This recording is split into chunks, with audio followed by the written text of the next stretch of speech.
ਹੁਣ ਅੱਜ ਦਾ ਟੌਪਿਕ ਕੀ ਹੈ कि ਅੱਜ ਆਪਾਂ ਕੋਰ ਤੇ ਜਾਣਾ ਸ਼ੁਰੂ ਕਰਾਂਗੇ। ਕੋਰ मतलब कि ਕੋਰ मतलब कि एडिक्शन ਦਾ ਸਾਈਕੋਲੋਜੀਕਲ ਟ੍ਰੀਟਮੈਂਟ ਕੀ ਹੈ। ਜਿਵੇਂ ਕੱਲ ਆਪਾਂ ਸਿਰਫ ਇੰਨਾ ਦੇਖਿਆ ਕਿ ਇਹ ਨਸ਼ੇ ਦੀ ਜਿਹੜੀ ਲੱਤ ਹੈ ਇਹ ਸਿਰਫ ਲੱਤ ਜਾਂ ਆਦਤ ਨਹੀਂ ਹੈ, ਇੱਕ ਬਿਮਾਰੀ ਹੈ। ਕਿਵੇਂ ਦੀ ਬਿਮਾਰੀ ਹੈ? ਇਹ ਮਨੋਰੋਗ ਹੈ, ਮਨ ਦੀ ਬਿਮਾਰੀ ਹੈ, ਜਾਂ ਆਪਾਂ ਇਹਨੂੰ ਨਿਊਰੋ ਬਿਹੇਵੀਅਰਲ ਡਿਸਆਰਡਰ ਕਹਿ ਸਕਦੇ ਹਾਂ। ਨਿਊਰੋ ਬਿਹੇਵੀਅਰਲ मतलब ਨਿਊਰੋ मतलब कि ਸਾਡਾ ਨਰਵਸ ਸਿਸਟਮ, ਦਿਮਾਗ, ਮਨ, ਬਿਹੇਵੀਅਰ मतलब कि ਵਰਤਾਓ, मतलब कि ਦਿਮਾਗ ਦੀ ਉੱਦਾਂ ਦੀ ਬਿਮਾਰੀ ਜੋ ਸਾਡੇ ਬਿਹੇਵੀਅਰ 'ਚ ਝਲਕਦੀ ਹੈ ਜਾਂ ਬਿਹੇਵੀਅਰ ਨੂੰ ਗਲਤ ਕਰਦੀ ਹੈ। ਤਾਂ ਇਹ ਨਿਊਰੋ ਬਿਹੇਵੀਅਰਲ ਜਾਂ ਇੱਕ ਮਨੋਰੋਗ ਹੈ। ਠੀਕ ਹੈ। ਹੁਣ ਇਹਦੇ ਦੋ ਤਰ੍ਹਾਂ ਦੇ ਇਲਾਜ ਹੁੰਦੇ ਨੇ। ਇੱਕ ਤਾਂ ਦਵਾਈਆਂ ਨਾਲ, ਦਵਾਈਆਂ ਕੁਝ ਤੋੜ ਨੂੰ ਕਾਬੂ ਕਰਨ ਲਈ, ਕੁਝ ਇਨਸਾਨ ਨੂੰ ਸੌਖਾ ਕਰਨ ਲਈ, ਕੁਝ ਉਹਨੂੰ ਦੁਬਾਰਾ ਉਹ ਨਸ਼ੇ ਤੇ ਨਾ ਲੱਗੇ ਉਸ ਨਸ਼ੇ ਤੋਂ ਰੋਕਣ ਲਈ। ਤਰ੍ਹਾਂ ਤਰ੍ਹਾਂ ਦੀ ਦਵਾਈਆਂ ਹੋ ਸਕਦੀਆਂ। ਐਗਨਿਸਟ ਟ੍ਰੀਟਮੈਂਟ ਸਭ ਨੂੰ ਪਤਾ ਹੈ, ਜਿਵੇਂ ਜੀਭ ਥੱਲੇ ਵਾਲੀ ਗੋਲੀ ਆਉਂਦੀ ਹੈ, ਟਰਾਮਾਡੋਲ ਆਉਂਦੀ ਹੈ, ਟਿਬੈਟਾਡੋਲ ਆਉਂਦੀ ਹੈ। ਫਿਰ ਇੱਕ ਐਂਟਾਗਨਿਸਟ ਜਾਂ ਐਂਟੀ ਕ੍ਰੇਵਿੰਗ ਟ੍ਰੀਟਮੈਂਟ ਹੁੰਦਾ ਹੈ। ਠੀਕ ਹੈ। ਉਹ ਤਰ੍ਹਾਂ ਤਰ੍ਹਾਂ ਦਾ ਮੈਡੀਕਲ ਟ੍ਰੀਟਮੈਂਟ ਅਵੇਲੇਬਲ ਹੈ ਜੋ ਪੇਸ਼ੈਂਟ ਆਪਣੀ ਮਰਜ਼ੀ ਔਰ ਡਾਕਟਰ ਦੀ ਸਲਾਹ ਨਾਲ ਫੋਲੋ ਕਰ ਸਕਦਾ।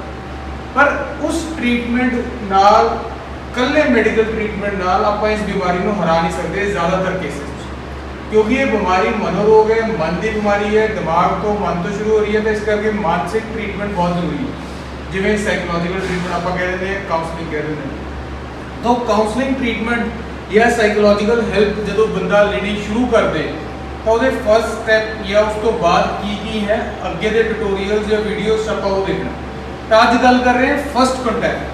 ਫਸਟ ਕੰਟੈਕਟ ਦਾ ਮਤਲਬ ਉਹ ਹੈ ਕਿ ਜਦੋਂ ਮਰੀਜ਼ ਆਪਣੀ ਮਰਜ਼ੀ ਨਾਲ ਜਾਂ ਘਰ ਦੇ ਜਾਂ ਕਿਸੇ ਹੋਰ ਤਰੀਕੇ ਨਾਲ ਉਹ ਫਸਟ ਟਾਈਮ ਕਿਸੇ ਡਾਕਟਰ ਕੋਲ, ਸਾਈਕੈਟ੍ਰਿਸਟ ਕੋਲ ਪਹੁੰਚ ਗਿਆ। ਠੀਕ ਹੈ। ਹੁਣ ਇਹ ਪਹੁੰਚਣ ਦੇ ਕਾਰਨ ਕਈ ਹੋ ਸਕਦੇ ਨੇ।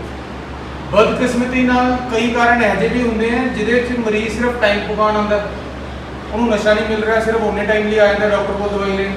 ਠੀਕ ਹੈ। ਕਈ ਵਾਰ ਘਰਦਿਆਂ ਦੇ ਪ੍ਰੈਸ਼ਰ ਤੋਂ ਆ ਜਾਂਦਾ, ਕੋਈ ਪੁਲਿਸ ਦੇ ਡਰ ਤੋਂ ਆ ਜਾਂਦਾ, ਨਸ਼ੇ ਦੀ ਅਵੇਲੇਬਿਲਿਟੀ ਘੱਟ ਵੱਧ ਗਈ ਉਹਦੇ ਹਿਸਾਬ ਨਾਲ ਆ ਜਾਂਦਾ, ਪੈਸੇ ਥੋੜ੍ਹੇ ਵੱਧ ਗਏ, ਉਹਦੀ ਡੋਜ਼ ਹੀ ਬਹੁਤ ਜ਼ਿਆਦਾ ਹੋ ਗਈ ਸੀ, ਨਸ਼ੇ ਨੇ ਅਸਰ ਕਰਨਾ ਬੰਦ ਕਰਤਾ ਤਾਂ ਆ ਜਾਂਦਾ।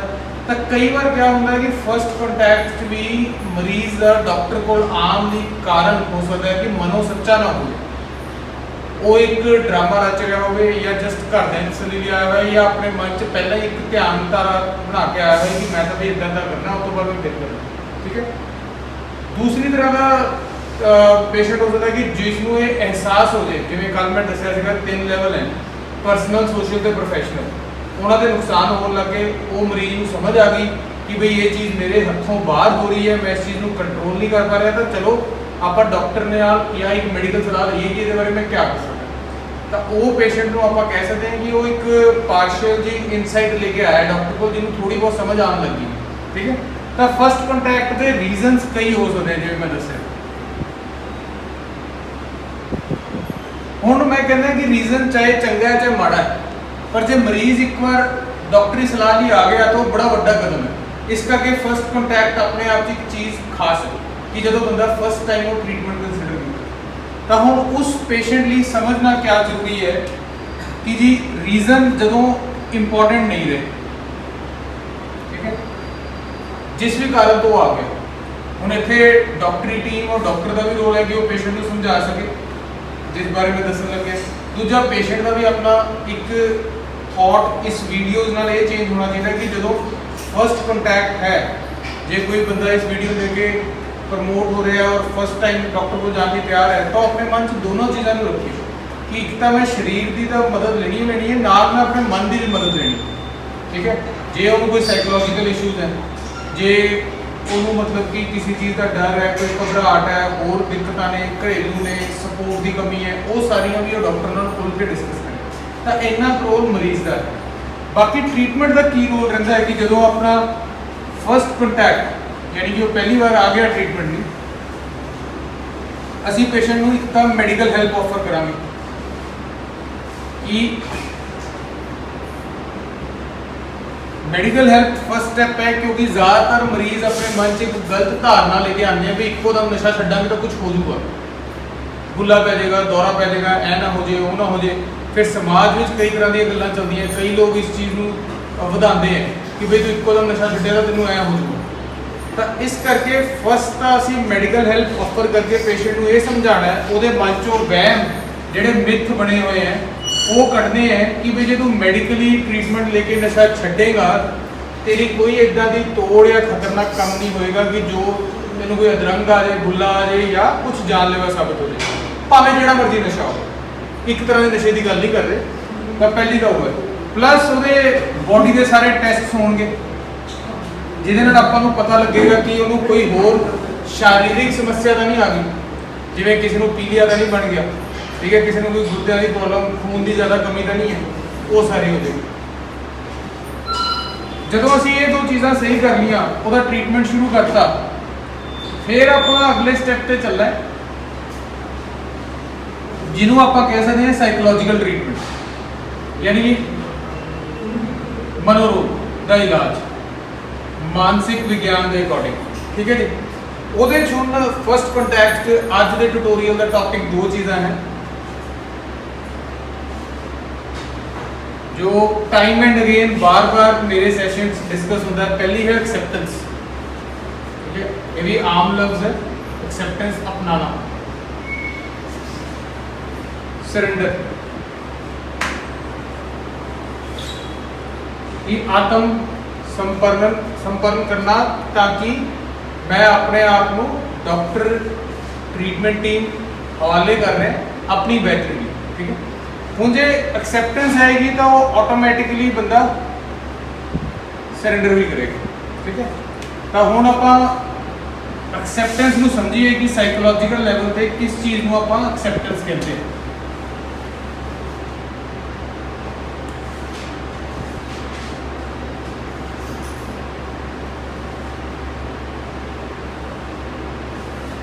ਹੁਣ ਪਹਿਲਾਂ ਤਾਂ ਐਕਸੈਪਟੈਂਸ ਨੂੰ ਸਮਝਾਂਗੇ उस तो बाद एक्सैप्टेंस अपने मन च लियान लई पैदा करने की तरीके हो सकते हैं मैं वो दसा राइट तो एक्सैप्टेंस का मतलब ये है कि पहली गल अपनी बीमारी को समझना अंडरस्टैंडिंग या अपनी प्रॉब्लम को समझना अजे जब तक वो बंदा बीमारी नहीं मान रहा उसको तो अपनी प्रॉब्लम को समझना ਉਹਦੇ ਤੇ रिफ्लैक्ट करना मतलब कि रिफ्लैक्ट मतलब कि सोचना उत्ते एक विचारधारा बनानी इन्हां दे डीपर मीनिंग्स की है मैं दसांगा फिर अपनी एक ओपीनियन बनानी हुण अंडरस्टैंडिंग अपनी प्रॉब्लम मतलब कि जिन्ने साल या महीनों की उसकी यूजिंग रही है ठीक है क्या क्या यूजिंग रही है वो देखे कि 6 महीने साल 2 साल 4 साल फिर उन्हें की गवाया किहड़े रिश्ते नाते वो घटे हैं ਕਿਹੜੇ ਉਹਦੇ ਪ੍ਰੋਫੈਸ਼ਨ 'ਚ ਕਿੰਨਾ ਉਹ ਜ਼ਿੰਦਗੀ 'ਚ ਆਪਣੇ ਨਾਲ ਦੇ ਲੋਕਾਂ ਤੋਂ ਪਿੱਛੇ ਆ ਗਿਆ ਕਿੰਨੇ ਉਹਨੇ ਪੈਸਿਆਂ ਦਾ ਨੁਕਸਾਨ ਸਿਹਤ ਦਾ ਨੁਕਸਾਨ ਇਹ ਸਭ ਚੀਜ਼ਾਂ ਕੀਤੀਆਂ ਕਿੰਨੀ ਉਹਦੀ ਇੱਕ ਤਰ੍ਹਾਂ ਦੀ ਬੇਇੱਜ਼ਤੀ ਜਾਂ ਸ਼ਰਮ ਇਹ ਸਾਰੀਆਂ ਚੀਜ਼ਾਂ ਤੋਂ ਗੁਜ਼ਰਿਆ ਤਾਂ ਇਹ ਸਾਰੀਆਂ ਚੀਜ਼ਾਂ ਨੂੰ ਉਹਨੂੰ ਸਮਝਣਾ ਪਏਗਾ ਹੁਣ ਅੰਡਰਸਟੈਂਡਿੰਗ 'ਚ ਇੱਕ ਚੀਜ਼ ਬੜੀ ਇੰਪੋਰਟੈਂਟ ਹੈ ਕਿ ਜਦੋਂ ਮਰੀਜ਼ ਬੈਠ ਗਿਆ ਇਹ ਸਭ ਚੀਜ਼ਾਂ ਸਮਝਣ ਜਿਹੜਾ ਹਜੇ ਮਾਨਸਿਕ ਰੂਪ ਤੇ ਤਿਆਰ ਨਹੀਂ ਹੈ ਨਸ਼ਾ ਛੱਡਣ ਨੂੰ वो की करूँगा इन्होंने चीज़ों ने ना ब्लेम करना शुरू कर दूंगा ठीक है नशे की हो सकता दुनिया को ब्लेम करे समाज को ब्लेम करे घर के कलेश नहीं करे जी घर के गलत है मेरे तो शक बहुत करते हैं मैंने पैसा नहीं देते फलाना भी तो करता है धमकाना भी तो करता है तो शुरुआत में अंडरस्टैंड करने च प्रॉब्लम च बंदे को दिक्कत आएगी क्योंकि वो मन चो ब्लेम नहीं हटेगा तो जो आप कल ट्यूटोरियल जो डिस्कस किया कि ब्लेम क्यों आ रहा है वो डिनाइल का पार्ट है क्योंकि किते ना किते दिमाग नशे वाल नट रहा है तो वो चाहता है कि उन्हें नशा करता ही रहे दिमाग दुश्मन बन गया बीमारी इस करके वो ब्लेम को पैदा कर रहा है ठीक है तो ब्लेम करके अंडरस्टैंडिंग जी है वो पुठी तरह की हो जाएगी हर पेशेंट नाल होंदी है तो इस करके जो तुम अपनी प्रॉब्लम को अंडरस्टैंड करने की कोशिश कर रहे हो असैस करने की कोशिश कर रहे हो और जे तुहाडे मन च ब्लेम आ रहा है मतलब कि तुसीं लोकां नूं हालातां नूं या होर किसी वाक्य को जिम्मेवार ठहरा रहे हो तो अपने आप को समझा लो कि वो बीमारी के लक्षण ठीक है तो रिफ्लैक्शन वाला पार्ट इंपॉर्टेंट है अपने आप को पूछो सच्चे दिल तो पूछो कि क्या जिन्हें चीज़ा करके मैं ब्लेम कर रहे हैं जे मैं 2 साल नशा किया कि 2 साल मतलब कि ऑलमोस्ट 700 750 दिन तो हर दिन जिन्नी बार मैं 2 बार भी जो नशा किया एक दिन का तो हर बार जिस दिन मैं नशा किया कि कोई ना कोई कारण सीगा कारण तो हो सकता कि 15 दिन हो घरदे ने हो सकता 2 महीने टोकिया हो 2 साल तो बाकी दिन तो बंदे ने अपनी मर्जी ਨਾਲ नशा किया ਬੰਦੇ ਨੇ ਕੀ ਕੀਤਾ ਕਿ ਇੱਕ ਦਿਨ ਘਰਦਿਆਂ ਨਾਲ ਕੋਈ ਦਿੱਕਤ ਹੋਈ, ਉਹਨੂੰ ਕਾਪੀ ਪੇਸਟ ਕਰਤਾ ਆਪਣੀ ਪੂਰੀ ਜ਼ਿੰਦਗੀ ਤੇ, ਪੂਰੀ ਯੂਜ਼ਿੰਗ ਤੇ। ਇੱਕ ਦਿਨ ਉਹਨੂੰ ਕੋਈ ਸੁਸਾਇਟੀ ਨਾਲ ਪ੍ਰੋਬਲਮ ਹੋਈ, ਜਾਂ ਕਿਸੇ ਨੇ ਉਹਨੂੰ ਨਸ਼ੇੜੀ ਅਮਲੀ ਕਹਿਤਾ, ਜਾਂ ਘਰਦਿਆਂ ਨੇ ਧਮਕੀ ਦੇਤੀ, ਉਹਨੇ ਕਾਪੀ ਪੇਸਟ ਕਰਤਾ ਪੂਰੀ ਆਪਣੀ ਲਾਈਫ ਤੇ। ਇਹ ਰੀਜ਼ਨ ਹੈ। ਜਾਂ ਇੱਕ ਦਿਨ ਉਹਨੂੰ ਨਸ਼ੇ ਦਾ ਸਵਾਦ ਹੀ ਬੜਾ ਲੱਗਿਆ ਵਧੀਆ, ਉਹਨੇ ਕੋਈ ਦੋ ਕੰਮ ਅਸਲੀ 'ਚ ਵਧੀਆ ਕਰ ਲਏ, ਉਹਨੂੰ ਵੀ ਉਹਨੇ ਆਪਣੀ ਪੂਰੀ ਯੂਜ਼ਿੰਗ ਤੇ ਕਾਪੀ ਪੇਸਟ ਕਰਤਾ ਕਿ ਵੀ ਲੈ ਇਹ ਕਰਕੇ ਮੈਂ ਕੰਮ ਹੀ ਇੰਨਾ ਕਰ ਲੈਂਦਾ। ਉਹ ਚਾਹੇ ਹੋ ਸਕਦਾ ਕਿ 2 ਸਾਲ 'ਚੋਂ 4 ਦਿਨ ਕੀਤਾ ਹੋਵੇ। ਤਾਂ ਉਸ ਤੇ ਰਿਫਲੈਕਟ ਕਰਨਾ ਕਿ ਇੱਥੇ ਬੰਦਾ ਕੀ ਕਰੇਗਾ ਕਿ ਬਲੇਮ ਨੂੰ ਵਧਾਈ ਜਾਏਗਾ ਆਪਣੇ ਮਨ 'ਚ ਨਜਾਇਜ਼ ਹੀ, ਤੇ ਜਿਹੜਾ ਸੈਲਫ ਦਾ ਰੋਲ ਹੈ, ਖੁਦ ਦਾ ਰੋਲ ਹੈ, ਉਹਦੇ ਤੇ ਆਏਗਾ ਹੀ ਨਹੀਂ। ਤਾਂ ਹੁਣ ਰਿਫਲੈਕਸ਼ਨ ਦਾ ਮਤਲਬ ਇਹ ਹੈ ਕਿ ਤੁਸੀਂ ਆਪਣਾ ਸੈਲਫ ਦਾ ਰੋਲ ਫੜਨਾ ਸ਼ੁਰੂ ਕਰੋ। ਕਿਸੇ ਹਾਲਾਤ ਨੇ ਤੁਹਾਨੂੰ ਪਹਿਲੀ ਵਾਰ ਨਹੀਂ ਲਵਾਇਆ, ਕਿਸੇ ਹਾਲਾਤ ਨੇ ਬਾਰ-ਬਾਰ ਨਹੀਂ ਲਵਾਇਆ, ਕਿਸੇ ਹਾਲਾਤ ਨੇ ਮਜਬੂਰ ਨਹੀਂ ਕੀਤਾ, ਕਿਸੇ ਮਾਪਿਓ ਕਿਸੇ ਹਾਲਾਤ ਨੇ ਇਹ ਨਹੀਂ ਕਿਹਾ ਕਿ ਤੂੰ ਆਪਣੇ ਨੁਕਸਾਨ ਨਾ ਦੇਗਾ, ਠੀਕ ਹੈ। ਤਾਂ ਉਹ ਸਿਰਫ ਔਰ ਸਿਰਫ ਸੈਲਫ ਸੀਗਾ ਬੰਦੇ ਦਾ। ਜਦੋਂ ਬੰਦਾ ਆਪਣੇ ਸੱਚੇ ਮਨ ਨਾਲ ਅੰਡਰਸਟੈਂਡਿੰਗ ਤੇ ਰਿਫਲੈਕਸ਼ਨ ਕਰ ਪਾਏਗਾ, ਮਤਲਬ ਕਿ ਆਪਣੀ ਪ੍ਰੋਬਲਮ ਨੂੰ ਇੱਕ ਦੂਜੀ ਨਜ਼ਰ ਨਾਲ, ਆਊਟਸਾਈਡਰ ਪਰਸਪੈਕਟਿਵ ਜਿਹਨੂੰ ਕਹਿੰਦੇ ਨਾ, ਮਤਲਬ ਕਿ ਜਿਵੇਂ ਮੰਨ ਲਓ ਕਿ ਇਹ ਬੰਦਾ ਕੋਈ ਇੱਕ ਮਿਸਟਰ ਐਕਸ ਹੈ ਜੋ ਨਸ਼ਾ ਕਰਦਾ, ਉਹ ਹੁਣ ਆਪਣੇ ਆਪ ਤੋਂ ਨਹੀਂ ਬਾਹਰਲੀ ਨਜ਼ਰ ਨਾਲ, ਥਰਡ ਆਈ ਨਾਲ ਦੇਖੇਗੀ ਯਾਰ ਜੇ ਮੇਰੀ ਜ਼ਿੰਦਗੀ 'ਚ ਸਾਰੇ ਨੁਕਸਾਨ ਹੋਏ ਆ ਜਾਂ ਇਸ ਬੰਦੇ ਦੇ ਨੁਕਸਾਨ ਹੋਏ ਆ ਤਾਂ ਕੌਣ ਜ਼ਿੰਮੇਵਾਰ ਹੈ, ਠੀਕ ਹੈ। ਦੂਜੀ ਆਪਣੀ ਬਾਹਰਲੀ ਨਜ਼ਰ ਨਾਲ ਦੇਖਣਾ ਸ਼ੁਰੂ ਕਰੋ, ਆਪਣਾ ਸੈਲਫ ਦਾ ਰੋਲ ਲੱਭੋ ਇਸ ਪ੍ਰੋਬਲਮ 'ਚ ਕੀ ਹੈ, ਉਹਦੇ ਤੇ ਉਂਗਲ ਰੱਖਣੀ ਸ਼ੁਰੂ ਕਰੋ। ਆਪਾਂ ਨੂੰ ਬਲੇਮ ਨੂੰ ਘਟਾਉਣਾ ਹੈ। ਜਿਵੇਂ ਜਿਵੇਂ ਬਲੇਮ ਘਟੀ ਜਾਏਗਾ, ਬੰਦੇ 'ਚ ਅੰਡਰਸਟੈਂਡਿੰਗ ਆਪਣੀ ਪ੍ਰੋਬਲਮ ਦੀ ਵੱਧਦੀ ਰਹੇਗੀ। ਜਦੋਂ ਅੰਡਰਸਟੈਂਡਿੰਗ ਵਧੇਗੀ ਤਾਂ ਉਹਨੂੰ ਸੈਲਫ ਦਾ ਰੋਲ ਦਿਖਣਾ ਸ਼ੁਰੂ ਹੋ ਜਾਏਗਾ। ਹੁਣ ਇੱਥੇ ਬੜਾ ਜ਼ਰੂਰੀ ਹੈ, ਜਦੋਂ ਸੈਲਫ ਦਾ ਰੋਲ ਦਿਖਣਾ ਸ਼ੁਰੂ ਹੋ ਗਿਆ, ਦਿਮਾਗ ਫੇਰ ਇੱਕ ਗੇਮ ਖੇਡੇਗਾ। ਸੈਲਫ ਦੇ ਰੋਲ ਜਦੋਂ ਦਿਖਣਾ ਸ਼ੁਰੂ ਹੋ ਗਿਆ, ਮੈਂ ਮੰਨ ਲਿਆ ਕਿ ਮੈਂ ਨਸ਼ਾ ਕੀਤਾ, ਫਿਰ ਬੰਦਾ ਉਸ ਨਸ਼ੇ ਨੂੰ ਜਾਇਜ਼ ਸਾਬਿਤ ਕਰਨ ਦੀ ਕੋਸ਼ਿਸ਼ ਕਰੇਗਾ, ਰੈਸ਼ਨਲਾਈਜ਼ ਕਰਨਾ ਸ਼ੁਰੂ ਕਰ ਦੇਗਾ। ਮੇਰਾ ਤਾਂ ਕੰਮ ਹੀ ਬੜਾ ਔਖਾ, ਮੇਰਾ ਸਟ੍ਰੈਸ ਹੀ ਬਹੁਤ ਹੈ। ਕਈ ਪੇਸ਼ੈਂਟ ਆ ਕੇ ਕਹਿੰਦੇ ਮੇਰੇ ਤਾਂ ਫੈਕਟਰੀ 'ਚ ਬਹੁਤ ਕੰਮ ਹੁੰਦਾ ਜੀ, ਮੈਨੂੰ ਤਾਂ ਰਾਤੀ ਦਾਰੂ ਚਾਹੀਦੀ ਹੈ, ਜਾਂ ਮੈਂ ਤਾਂ ਇਹ ਕੰਮ ਕਰਨਾ ਹੁੰਦਾ, ਮੈਨੂੰ ਤਾਂ ਫੀਮ ਚਾਹੀਦੀ ਹੈ, ਮੈਂ ਤਾਂ ਸਿਰਫ ਸਰੀਰ ਖੜਾ ਕਰਨ ਨੂੰ ਪੀਂਦਾ, ਮੈਂ ਤਾਂ ਸਿਰਫ ਰੋਟੀ ਦੇ ਨਾਲ ਪੀਂਦਾ, ਮੈਂ ਤਾਂ ਦਿਨੇ ਪੀਂਦਾ ਹੀ ਨਹੀਂ। ਤਾਂ ਤਰ੍ਹਾਂ ਤਰ੍ਹਾਂ ਦੇ ਰੀਜ਼ਨਸ, ਜਾਂ ਜੋ ਮੈਂ ਸ਼ੁਰੂ ਦੱਸਿਆ ਕਿ ਆਪਾਂ ਤਾਂ ਡਰ ਨੂੰ ਪੈਂਦੇ ਹਾਂ ਕਿ ਲੋਕ ਕਹਿੰਦੇ ਇੱਕੋ ਦਮ ਨਸ਼ਾ ਛੱਡ ਦੋ ਤਾਂ ਸਰੀਰ ਖੜ ਜਾਊਗਾ ਜਾਂ ਭੁੱਲਾ ਪੈ ਜਾਊ, ਇਹ ਤਾਂ ਸਿਆਣੇ ਵੀ ਕਹਿੰਦੇ।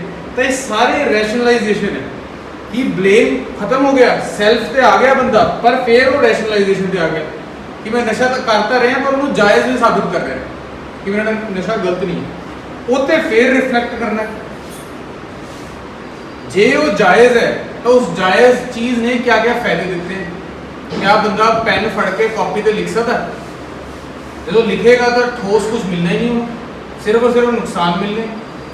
ਠੋਸ मतलब कि मन घड़ंत गल्लां नहीं बंदा लिख सकता कि मेरे तो आ फायदा हो गया, वो फायदा हो गया। ठोस मतलब कि जो दुनिया भी देखेगी कवे की फायदा है, ठीक है। तो ਉਹਨੂੰ ਰੈਸ਼ਨਲਾਈਜੇਸ਼ਨ ਨੂੰ ਇਦਾਂ ਕੈਂਸਲ ਕਰ ਸਕਦਾ ਬੰਦਾ ਕਿ ਲਿਖ ਕੇ। ਜਦੋਂ ਰਿਫਲੈਕਸ਼ਨ ਆਪਾਂ ਇਹਨਾਂ ਦੋਨਾਂ ਪੁਆਇੰਟਸ ਤੇ ਕਰ ਲਈ ਤੇ ਬੰਦਾ ਹੋਰ ਗਹਿਰਾਈ 'ਚ ਆਪਣੀ ਪ੍ਰੋਬਲਮ ਨੂੰ ਸਮਝ ਰਿਹਾ ਹੈ ਤੇ ਮੰਨ ਰਿਹਾ ਹੈ ਕਿ ਮੇਰੀ ਸੈਲਫ ਦੀ ਪ੍ਰੋਬਲਮ ਹੈ, ਫਿਰ ਕਿਤੇ ਨਾ ਕਿਤੇ ਇੱਕ ਅਹਿਸਾਸ ਆਣਾ ਚਾਹੀਦਾ ਹੈ ਜਿਹਨੂੰ ਆਪਾਂ ਕਹਿ ਸਕਦੇ ਹਾਂ ਕਿ ਹਾਂ ਮੈਂ ਤਾਂ ਕੀਤਾ ਹੈ, ਕਿਸੇ ਹੋਰ ਦੀ ਵੀ ਗਲਤੀ ਨਹੀਂ ਹੈ, ਕੋਈ ਰੀਜ਼ਨ ਵੀ ਕਾਫੀ ਨਹੀਂ ਹੈ, ਪਰ मैं मजबूर हो जाता, हेल्पलेस। आफ्टर रेशनलाइजेशन, हाँ आफ्टर रिफ्लेक्शन का मतलब कि इस सिक्टे पे पहुंचना कि भाई मैं मजबूर हो जाता, ये मेरी प्रॉब्लम है, ना ये लिए कोई और जिम्मेवार है, ना कोई रीज़न काफ़ी है, ये मेरी मजबूरी बन गई है, हेल्पलेस है, मैं चाह के भी नहीं छड़ पा रहा। ਤਾਂ ਇੱਥੇ ਇਸ ਬਿਮਾਰੀ ਦੇ ਇੱਕ ਬੜੀ ਕਾਮਨ ਅੰਡਰਸਟੈਂਡਿੰਗ ਆਉਂਦੀ ਹੈ ਜਿਹੜਾ ਪੇਸ਼ੈਂਟ ਇੱਥੇ ਪਹੁੰਚ ਜਾਏ ਕਿ ਉਹਦੀ ਆਪ ਦੀ ਵਿਲ ਪਾਵਰ ਵੀ ਹੁਣ ਕਾਫੀ ਨਹੀਂ ਰਹਿੰਦੀ, ਮਤਲਬ ਰੋਟੀ ਔਰ ਨਸ਼ੇ ਚੋਂ ਵੀ ਬੰਦਾ ਨਸ਼ੇ ਨੂੰ ਚੁਣੇਗਾ, ਸਾਫ ਸੁਥਰਾ ਹਾਈਜੀਨ ਮੇਨਟੇਨ ਕਰਨਾ, ਰੋਜ਼ ਨਹਾਣਾ ਧੋਣਾ, ਕੱਪੜੇ ਬਦਲਣਾ, ਉਸ ਚੋਂ ਵੀ ਉਹ ਨਸ਼ੇ ਨੂੰ ਚੁਣੇਗਾ, ਪਰਿਵਾਰ ਬੱਚੇ ਮਾਪਿਓ ਉਸ ਚੋਂ ਵੀ ਉਹ ਨਸ਼ੇ ਨੂੰ ਚੁਣੇਗਾ। ਤਾਂ ਇਹਦਾ ਮਤਲਬ ਕਿ ਇਹ ਐਜੀ ਬਿਮਾਰੀ ਹੈ ਕਿ ਜਿਹੜੀ ਇੱਕ ਸਿੰਪਲ ਇਨਸਾਨ ਹੋਣ ਦੀ ਕੁਆਲਿਟੀਜ਼ ਹੁੰਦੀਆਂ ਉਹਨੂੰ ਵੀ ਬੰਦੇ ਤੋਂ ਖੋਣਾ ਸ਼ੁਰੂ ਕਰ ਦਿੰਦੀ ਹੈ। ਤਾਂ ਜਦੋਂ ਉਹ ਅਹਿਸਾਸ ਬਣ ਜਾਏਗਾ ਤਾਂ ਹੈਲਪਲੈਸਨੈਸ ਦੀ ਫੀਲਿੰਗ ਅੰਦਰ ਜਾਗੇਗੀ। ਉੱਥੋਂ ਫਿਰ ਉਹ ਬੰਦਾ ਓਪੀਨੀਅਨ ਬਣਾਏਗਾ ਕਿ ਹਾਂ ਮੈਨੂੰ ਤਾਂ ਕੋਈ ਬਿਮਾਰੀ ਹੈ, ਮੇਰੇ ਨਾਲ ਕੁਝ ਗਲਤ ਹੈ, ਕਿਉਂकि मैं अपने आप च नहीं। तो ये ओपीनियन चाहिए, ठीक है जी। तो जे बंदा इस चीज़ तक पहुँच जाएगा कि मेरे विच एक प्रॉब्लम है, जिस प्रॉब्लम का कंट्रोल मेरे अंदर नहीं रहा, ना ही बाहरों कोई कारण है, तो एक की बची एक बीमारी बची। बीमारी लिए मदद की लोड़ है, ट्रीटमेंट की लोड़ है। ਹੁਣ ਉਹੀ ਹੈ ਕਿ ਹੁਣ ਮਰੀਜ਼ ਮੰਨ ਲਓ ਕਿਸੇ ਦੀ ਲੱਤ ਟੁੱਟ ਗਈ ਹੈ, ਕਿਸੇ ਦੇ ਗੋਡੇ ਬਦਲਨੇ, ਜਾਗਦੇ ਹੋਏ ਤਾਂ ਨਹੀਂ ਬਦਲ ਸਕਦਾ, ਕਿਉਂਕਿ ਜਾਗਦਾ ਹੋਇਆ ਬੰਦਾ ਡਾਕਟਰ ਨੂੰ ਲੱਤ ਕੱਟਣ ਨਹੀਂ ਦਊਗਾ, ਨਹੀਂ ਕੱਟਣ ਦਊਗਾ, ਜਿੰਨਾ ਮਰਜ਼ੀ ਉਹ ਮਾਨਸਿਕ ਰੂਪ ਤੇ ਤਿਆਰ ਹੋਏਗਾ ਨਾ ਗੋਡਾ ਬਦਲਵਾਉਣਾ ਹੈ, ਜਾਗਦੇ ਹੋਏ ਬੰਦੇ ਤੇ ਨਹੀਂ ਬਦਲ ਸਕਦੇ, ਕਿਉਂ? ਕਿਉਂਕਿ ਉਹਨੂੰ ਦਰਦ ਹੋਊਗੀ। ਤਾਂ ਆਪਰੇਸ਼ਨ ਲਈ ਸਰੈਂਡਰ ਕਰਾਉਣ ਲਈ ਕੀ ਕਰਦੇ ਆ? ਬੇਹੋਸ਼ੀ ਦਿੰਦੇ, ਐਨੈਸਥੀਸੀਆ ਦਿੰਦੇ, ਮਰੀਜ਼ ਸਾਈਨ ਕਰਦਾ ਕਿ ਮੈਨੂੰ ਐਨੈਸਥੀਸੀਆ ਦੇ ਦਿਓ, ਮੈਂ ਟ੍ਰੀਟਮੈਂਟ ਕਰਾਉਣਾ ਚਾਹੁੰਦਾ, ਬੰਦਾ ਬੇਹੋਸ਼ ਹੋ ਜਾਂਦਾ, ਕੱਟ ਵੱਟ ਕਰਕੇ ਆਪਣਾ ਇਲਾਜ ਹੋ ਜਾਂਦਾ। ਇੱਕ शारीरिक ਰੋਗ ਹੈ, ਇਹ ਐਕਸੈਪਟੈਂਸ ਹੈ ਤੇ ਸਰੈਂਡਰ ਹੈ। ਮਰੀਜ਼ ਨੇ ਐਕਸੈਪਟ ਕੀਤਾ ਕਿ ਮੈਨੂੰ ਗੋਡਿਆਂ ਤੁਰਨ 'ਚ ਬਹੁਤ ਪ੍ਰੋਬਲਮ ਹੈ, ਜਾਂ ਮੇਰਾ ਐਕਸੀਡੈਂਟ ਹੋਇਆ ਜੀ, ਮੇਰੀ ਹੱਡੀ ਟੁੱਟ ਗਈ, ਮੈਂ ਐਕਸੈਪਟ ਕਰਦਾ ਮੇਰੀ ਬਿਮਾਰੀ ਹੈ ਲੱਤ ਦੀ, ਸਰੈਂਡਰ ਕਰਤਾ ਉਹਨੇ ਡਾਕਟਰ ਦੇ ਮੂਹਰੇ ਕਿ ਵੀ ਤੁਸੀਂ ਠੀਕ ਕਰ ਦਿਓ, ਡਾਕਟਰ ਨੇ ਕਿਹਾ ਬੇਹੋਸ਼ ਕਰਨਾ ਪਏਗਾ, ਸਾਈਨ ਕਰਤੇ, ਸਰਜਰੀ ਹੋ ਗਈ, ਬੰਦਾ ਠੀਕ ਹੋ ਗਿਆ। ਹੁਣ ਇੱਥੇ ਜਦੋਂ ਬੰਦੇ ਨੇ ਐਕਸੈਪਟ ਕਰ ਲਿਆ ਕਿ ਮੇਰੀ ਬਿਮਾਰੀ ਔਰ ਮੇਰੇ ਬਸ ਨਹੀਂ ਹੈ, ਤਾਂ ਡਾਕਟਰ ਦੇ ਅੱਗੇ ਸਰੈਂਡਰ ਬਣੇਗਾ। ਹੁਣ ਇੱਥੇ ਕਿਉਂਕਿ ਇਹ ਮਨੋਰੋਗ ਹੈ, ਸਮਾਜ ਵੀ ਜੁੜਿਆ ਹੋਇਆ ਹੈ, ਪਰਿਵਾਰ ਵੀ ਜੁੜਿਆ ਹੋਇਆ ਹੈ, ਤਾਂ ਸਰੈਂਡਰ ਜਿਹੜਾ ਹੈ ਉਹ ਦੋ ਅਥਾਰਟੀਜ਼ ਦੇ ਸਾਹਮਣੇ ਹੋਏਗਾ, ਇੱਕ ਤਾਂ ਡਾਕਟਰ ਤੇ ਦੂਜਾ ਫੈਮਿਲੀ। ਕਿਉਂਕਿ ਡਾਕਟਰ ਕੋਲ ਮਰੀਜ਼ ਕਿੰਨਾ ਟਾਈਮ ਰਹਿ ਲੂਗਾ? ਜੇ ਉਹਨੇ ਸਿਰਫ ਓਪੀਡੀ ਦੇ ਇਲਾਜ ਲੈਣਾ ਫਿਰ ਤਾਂ ਉਹਨੇ ਹੋ ਸਕਦਾ ਹਫਤੇ ਸਿਰਫ 10 ਮਿੰਟ ਦੀ ਮਿਲਣਾ ਡਾਕਟਰ ਨੂੰ। ਜੇ ਉਹਨੇ ਦਾਖਲ ਵੀ ਹੋਣਾ ਤਾਂ 10 ਦਿਨ ਬਾਅਦ 20 ਦਿਨ ਬਾਅਦ ਫਿਰ ਫੈਮਿਲੀ ਕੋਲ ਜਾਣਾ। ਔਰ ਬਿਮਾਰੀ ਇਦਾਂ ਦੀ ਬਿਮਾਰੀ ਨੇ ਤਾਂ 10 ਦਿਨ 'ਚ ਜੜੋਂ ਜਾਣਾ ਨਹੀਂ। ਤਾਂ ਇਸ ਕਰਕੇ ਜਿਹੜਾ ਸਰੈਂਡਰ ਹੋਏਗਾ ਉਹ ਡਾਕਟਰ ਤੇ ਫੈਮਿਲੀ। ਡਾਕਟਰ मतलब कि ट्रीटमेंट टीम आ गई, किसी लिए कोई काउंसलर हो सकता, साइकोलॉजिस्ट हो सकता, ठीक है, कोई भी हो सकता। तो इन्हां दोनों अथॉरिटीज़ ਦੇ ਨਾਲ ਉਹਨੂੰ ਸਰੈਂਡਰ ਚਾਹੀਦਾ। ਹੁਣ ਸਰੈਂਡਰ 'ਚ ਕੀ ਕੀ ਕੰਡੀਸ਼ਨਸ ਹੈ ਜੋ ਟ੍ਰੀਟਮੈਂਟ ਦੀ ਜ਼ਰੂਰੀ ਹੈ?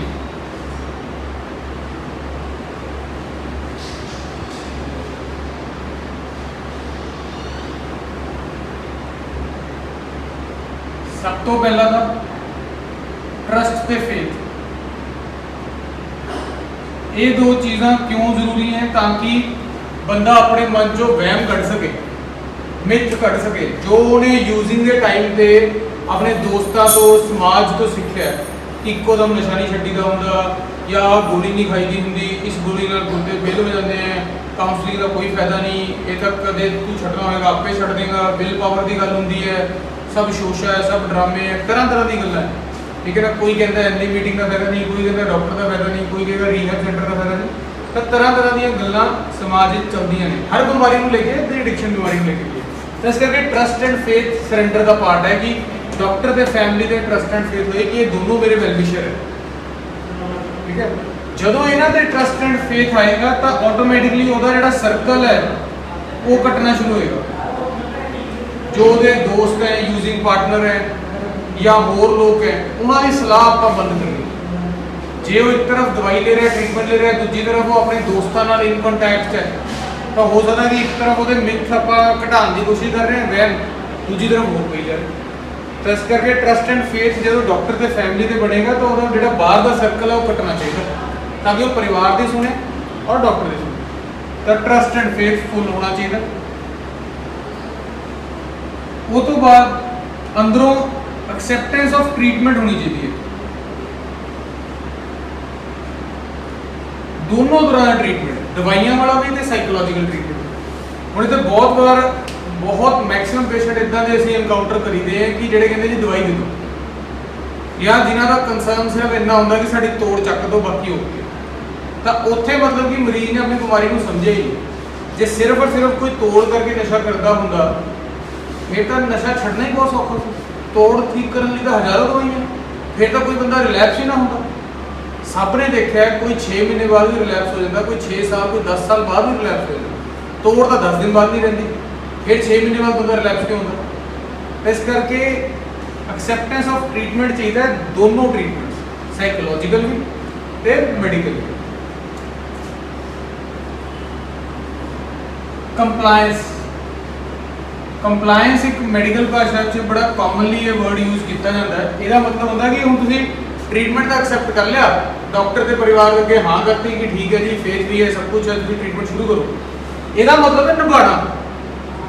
ਜੇ ਤੁਹਾਨੂੰ ਦੱਸਿਆ ਗਿਆ ਹੈ कि 20 दिन दवाई खानी है तो 20 दिन रेगुलर काउंसलिंग ਲਈ ਆਣਾ तो आना है। जो काउंसलिंग ਦੇ ਜੇ ਤੁਹਾਨੂੰ ਕੋਈ ਚੀਜ਼ਾਂ ਦੱਸੀਆਂ ਜਾ ਰਹੀਆਂ ਉਹਨਾਂ ਨੂੰ ਕਰਨਾ ਹੈ, ਜੇ ਰਾਈਟਿੰਗਸ ਦੱਸੀਆਂ ਜਾ ਰਹੀਆਂ ਉਹਨਾਂ ਨੂੰ ਲਿਖਣਾ ਹੈ।